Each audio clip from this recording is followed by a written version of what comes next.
In the grand tapestry of football, where legends are woven from sweat and starlight, there exist figures that transcend the mortal game.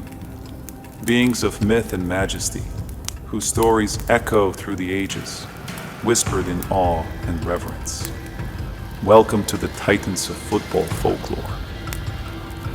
Chapter 1. Keane, the Iron Shin. Not all legends rise through elegance. Some rise through fire. Keane was not a footballer. He was a force of will wearing a captain's armband, a clenched fist in a world of soft hands, a walking storm that turned the pitch into a battlefield and made loyalty, fury, and unshakable pride the cornerstones of leadership. He was an endangered species, a one-man extinction event.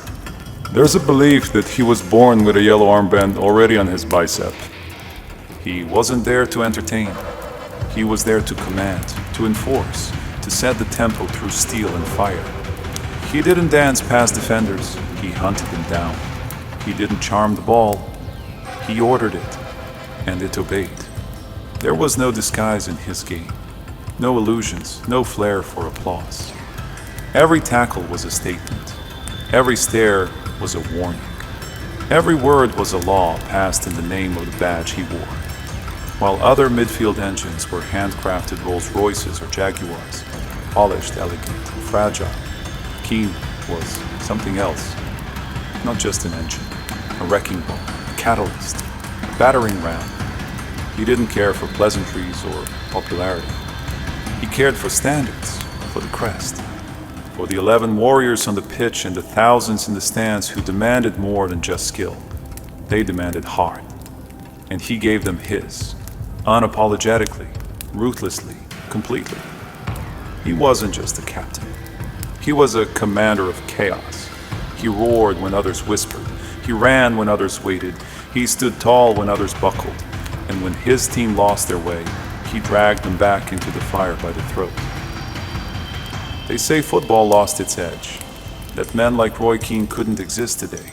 They're right, because modern football doesn't know what to do with men who bleed before they bow, who lead not with tweets but with tackles, who wear the jersey like war paint and fight every minute like it's a final.